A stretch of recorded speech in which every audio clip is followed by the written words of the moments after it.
आप सबों को मेरा मसीह में जय मसीह की। और मैं बड़ी खुश हूँ कि मैं बहुत समय के बाद फिर से आपके सामने हाजिर हो सकती हूँ अपने नए संदेश के साथ।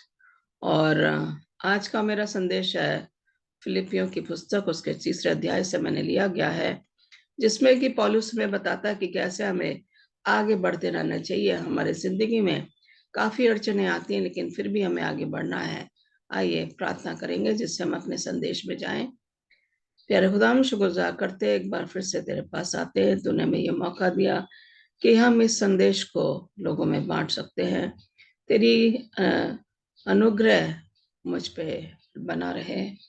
और मैं चाहती हूँ कि एक एक शब्द जो मैं बोलूँ वो पवित्र आत्मा से भरा हुआ हो, क्योंकि मैंने अपने मन को खाली किया है ताकि तू अपने शब्द मेरे मुंह में डाल और लोग जो हैं मुझे ना देखें इस संदेश के द्वारा, बल्कि तुझे देखने वाले बने। हर एक जन जो इसको सुनेगा उसको आशीषित कर। यही हमारी प्रार्थना है, सुनो ग्रहण कर, आमीन। ये कह रहा कीप मूविंग फॉरवर्ड, कि हमें कैसे जो है आगे बढ़ना चाहिए। हम जानते हैं कि हमारी जिंदगियों में बहुत सी अड़चने आती हैं, हम परेशान हो जाते हैं, हम पाप में रहते हैं और पाप के भागी हो जाते हैं। लेकिन परमेश्वर जो है हमें बता रहा है पौलुस के द्वारा कि कैसे हम आगे बढ़ सकते हैं। अगर हमें आगे बढ़ना है तो परमेश्वर हमारे साथ है। आइए हम देखते हैं कि पौलुस हमें इन आयतों के द्वारा क्या बताना मांग रहा है। ये कह रहा है कि हे भाइयों, मैं ये नहीं सोचता कि मैं उसे प्राप्त कर चुका हूँ, पर बात यह है कि बीती को विसार कर जो मेरे सामने है उस लक्ष्य तक पहुंचने के लिए मैं संघर्ष करता रहता हूँ। मैं उस लक्ष्य के लिए निरंतर यत्न करता रहता हूँ कि मैं अपने उस परितोषक को जीत लूं जिसे मसीह यीशु में पाने के लिए परमेश्वर ने हमें ऊपर बुलाया है। यहाँ पे हम कह रहे हैं अपोस्टल पॉल जो हमें बता रहा है कि हमें फैसला लेना चाहिए, ताकि कई चीजें हैं जो कि हमने गुजरे समय में की हैं, हमें उनको भूल के आगे बढ़ना है। ये कह रहा है कि बीती बातों को जो है हमें, वो हमारा लक्ष्य नहीं है। हमारा लक्ष्य है कि हम संघर्ष करते हुए आगे बढ़ते चले जाएं। हम देखते हैं कि पौलुस की जिंदगी में बहुत सी अड़चने आई। उसने मसीह के लिए कोड़े भी खाए। वो जो है जब उसे यरूशलेम ले जा रहे थे और रोम में भी जब उसे ले जाया गया, तो हम देखते हैं कि रास्ते में जो है जो पानी का जहाज जिसमें वो सफर कर रहा था, वो जहाज जो है वो आंधी और तूफान जो समुद्र में आया उसके द्वारा वो जहाज जो है वो एकदम से टूट जाता है। और उसके जो जहाज का जो हिस्से थे उसके ऊपर लोगों ने बैठे और पौलुस ने उन्हें एनकरेज किया कि घबराओ नहीं, परमेश्वर हमारे साथ है, तो वो हमें बचाएगा। और इस तरीके से वो लोग समुद्र के किनारे आ गए और लोगों में उन्होंने अपना प्रचार किया।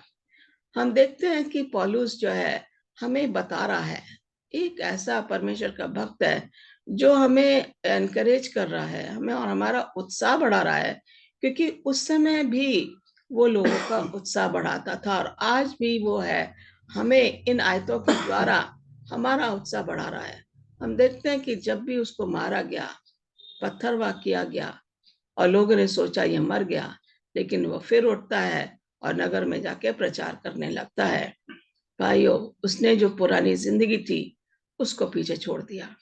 जो वो मसीहियों को सता रहा था उसको पीछे छोड़ के उसने वो ग्रहण किया कि अब मैं मसीह की खातिर मैं फोड़े भी खाऊंगा और मैं, लोग मुझे मारेंगे भी, सताएंगे भी, मैं सब कुछ सहूंगा मसीह की खातिर। लेकिन मेरी जो पुरानी बीती हुई जिंदगी है उसको मैंने पीछे छोड़ दिया है। हमारी पुरानी जिंदगी जो है पाप से भरी हुई है और हमें ये देखना है कि हम परमेश्वर के सामने किस तरीके के समर्पित होते हैं। आइए थोड़ा आगे चलेंगे और देखते हैं कि क्या हम आगे कर सकते हैं। ये कह रहा है कि commit your self to give up your grudges. Grudges अजीजो, एक दूसरे के लिए द्वेष, एक दूसरे के लिए जलन, एक दूसरे के लिए खुंदस। और हम देखते हैं कि हाबिल और काइन दोनों भाई थे। हाबिल की कुर्बानी को परमेश्वर ने ग्रहण किया और कैन की उसने ग्रहण नहीं किया, क्योंकि उसने परमेश्वर की आज्ञा का पालन नहीं किया था।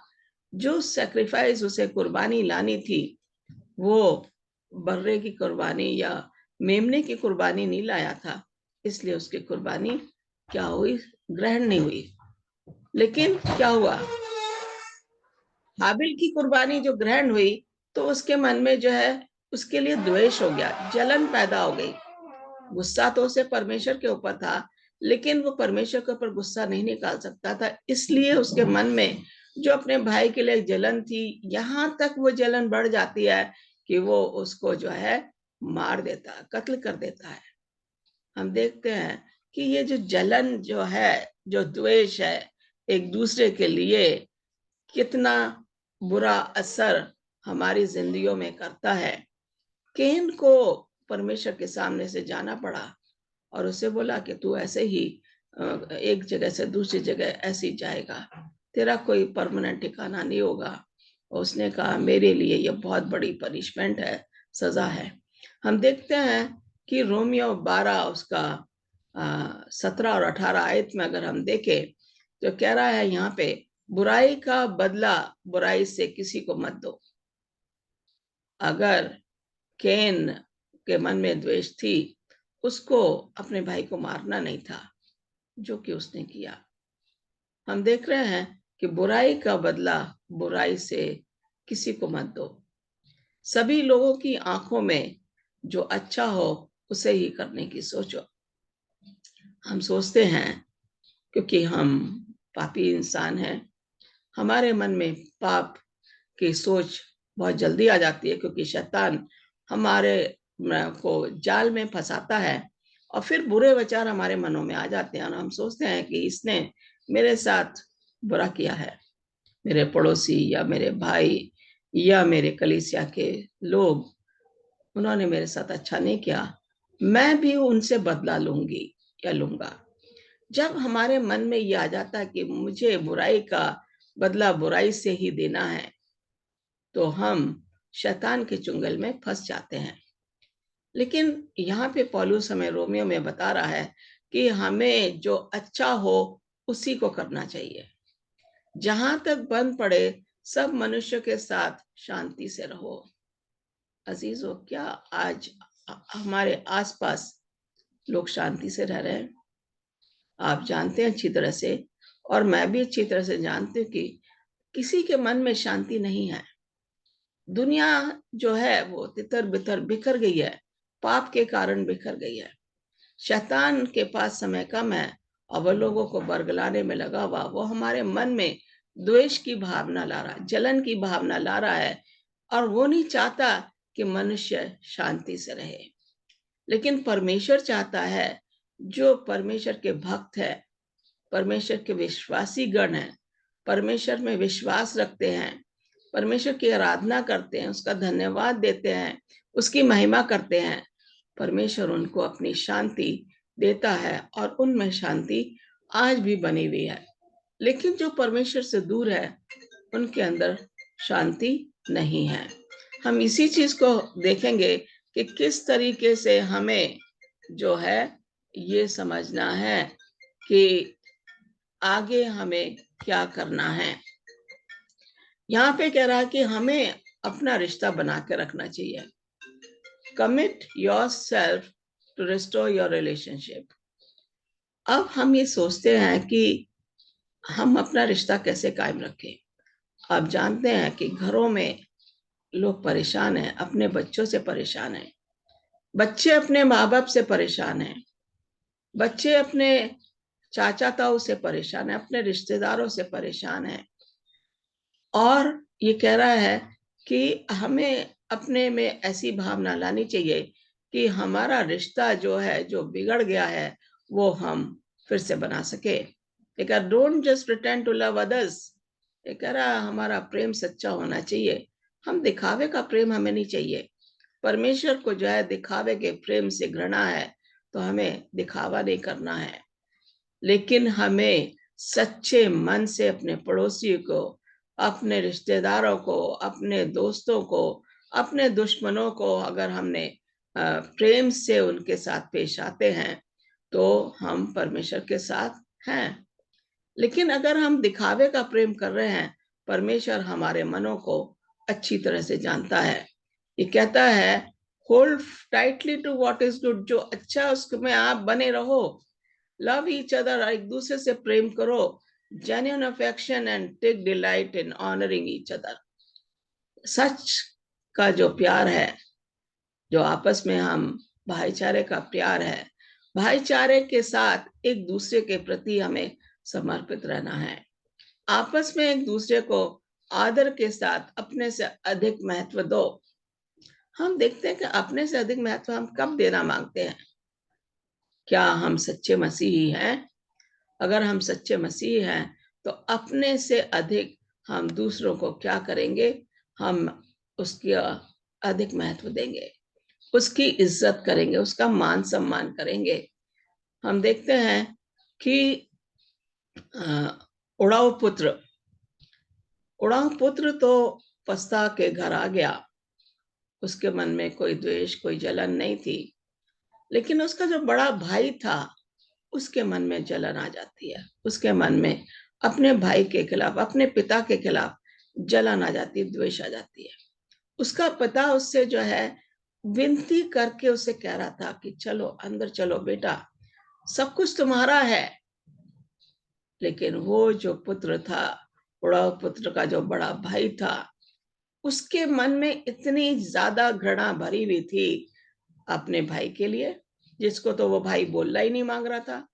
अपने पिता के लिए तो एक बार तो उसने बोल दिया ये तुम्हारा बेटा है, मेरा तो भाई नहीं है। और इस तरीके से अपने बाप से भी जो है उसने आदर से बात नहीं करी, बाप से बड़े रूडली बात की है। और जब उसने ऐसा किया, पिता उसे बार बार बुला रहा है। हमारा परमेश्वर हमें बार बार बुलाता है। वो हमें बताता है कि हमारे अंदर अगर हमें शांति चाहिए तो हमारे अंदर प्यार बना रहना चाहिए। हमें परमेश्वर ने चुनाव दिया है कि हम अच्छा और बुरा अच्छी तरह से पहचान लें। आदम और हवा को जब बनाया था तो उन्हें एकदम सिद्ध परफेक्ट बनाया था। उन्हें खाली अच्छाई के बारे मालूम थी, बुराई नहीं मालूम थी। लेकिन जब हवा उस पेड़ के पास गई जहां पे उसको मना किया गया था, और जब उसने वो फल खाया और परमेश्वर की आज्ञा का उल्लंघन किया, उसे बुराई का सामना करना पड़ा।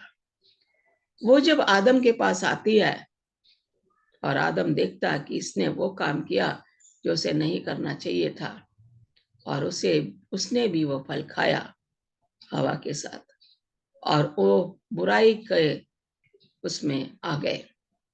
उनको बुराई पता लगी, उन्हें पता लगा कि हमने बुरा किया है, और वो छुप गए। अगर हम सच्चे मन से परमेश्वर को खोजेंगे तो हमें परमेश्वर हर वो बुराई से दूर रखेगा जो शैतान हमसे करवाना मांगता है। शैतान बार बार मौका देखता है कि कब मैं परमेश्वर के लोगों को ऐसे जाल में फंसाऊं कि वो उस जाल से बाहर ना निकलें और वो मेरे जैसे पाप में पड़े रहें। उसके पास समय बहुत कम है। हमें बता रहा तुम्हारा प्रेम सच्चा हो। हम देखते हैं कि अब्राहम ने जब लूत से कहा कि तुझे जो भी जो जाना है, अगर तू दाहिने जाएगा तो मैं बाएं जाऊंगा, तू उत्तर जाएगा तो मैं दक्षिण जाऊंगा, तू जमीन चुन ले, तुझे किस तरफ जाना है। वो कोई जलन नहीं थी पर अब्राहम के मन में।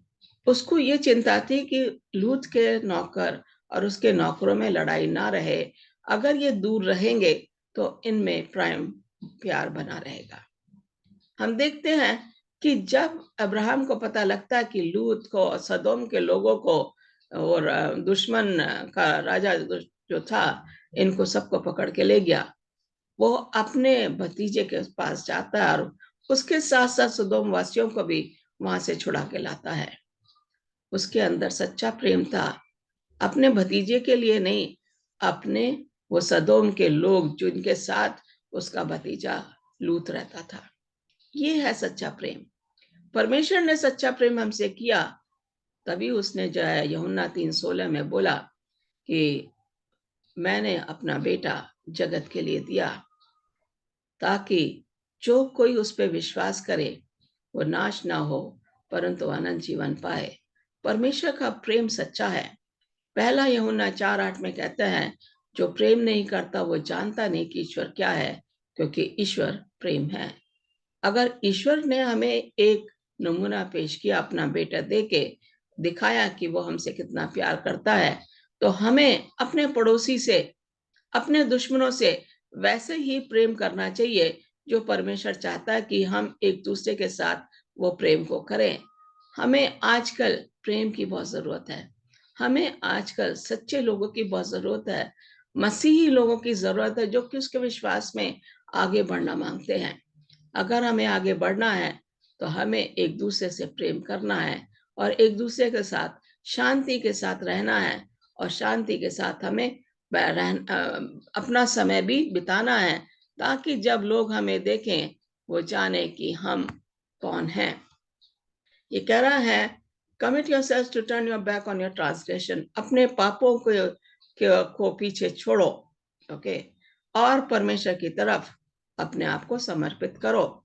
ये कह रहा है, किंतु प्रभु का धन्यवाद है कि यद्यपि तुम पाप के दास थे, तुमने अपने मन से उन उपदेशों की रीति को माना जो तुम्हें सौंपे गए थे।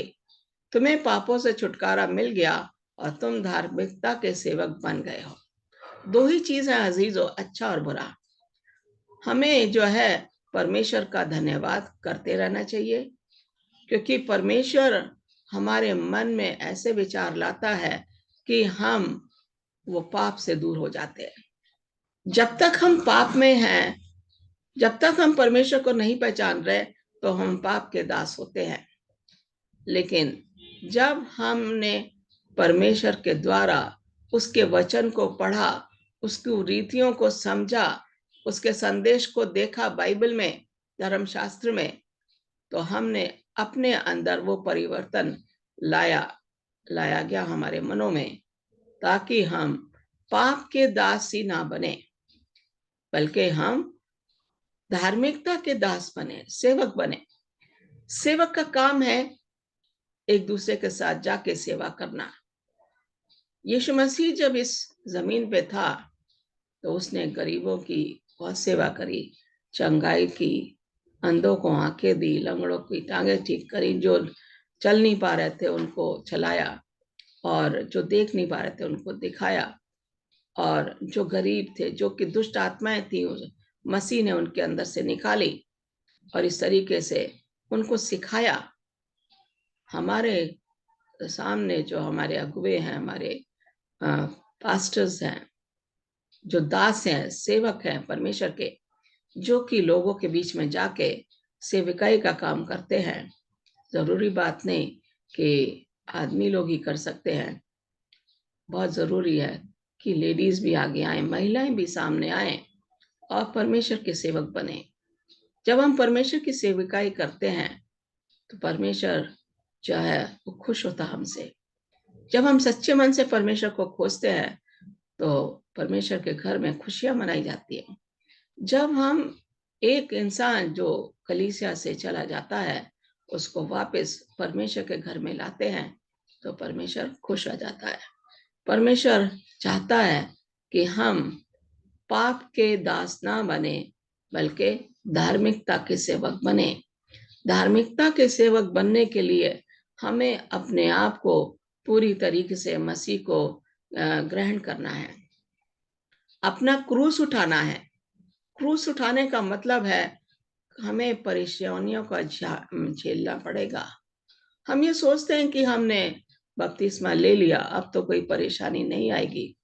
अजीजों, ये सोच आपकी गलत है। बपतिस्मा लेने के बाद आपके पास और भी परेशानियां आएंगी। यीशु मसीह को जो है, जब बपतिस्मा लिया तो उन्हें जंगल में वो शैतान ले गया, और 40 दिन के बाद यीशु मसीह ने वहां पे जो है उसकी परीक्षा ली गई। शैतान वहां पे तैयार खड़ा था कि मैं कैसे इसको हराऊं। हम देखते हैं कि जब भी शैतान परमेश्वर के लोगों को हराने की कोशिश करता है, मसीह अपने पवित्र आत्मा के द्वारा शैतान को हरा देता है। मसीह ने उसको वहां पे हराया जब उसने 3 परीक्षाएं मसीह की ली। मसीह ने उसको वहां पे हराया जब उसका जन्म हुआ और परमेश्वर के द्वारा उसे बचाया गया। जो 2 साल से नीचे के लड़के थे, उसने हेरोदेस ने बोल दिया था इनको मार दो। उसको डर था कि ये बड़ा हो जाएगा तो ये मेरा राज्य छीन लेगा। मसीह ने उसको वहां हराया जब वो क्रूस पे गए और पापियों की खातिर उन्होंने अपना खून बहाया और तीसरे दिन वो जिंदा हो गए। और उन्होंने हमें नमूना दिया कि जैसा मैंने लोगों के साथ किया है, सेविकाएं की है, तुम भी ऐसा करते रहना। आज परमेश्वर के संदेश को पहुंचाने के लिए हमें सेवकों की जरूरत है, सच्चे विश्वासियों की जरूरत है, जिनके मन में परमेश्वर के लिए प्रेम है, जिनके मन में सेवा करने का लगन है। परमेश्वर ऐसे लोगों के लिए वो चाहता है ऐसे लोग काम, सेविकाई का काम करते रहे। यही हमारी वो है कि आखिरी जमाने में हम रह रहे हैं। पुरानी चीजों को भूल के हमें आगे बढ़ना है। पौलुस ने कहा, मैंने अपनी दौड़ पूरी कर ली है और मैं उस मुकुट के लिए तैयार हूं जो कि मुझे मसीह आने पे देगा। काश के हम भी पौलुस के जैसे ऐसा कह सके। परमेश्वर आपको आशीष दे। आइए एक प्रार्थना करेंगे। इससे पहले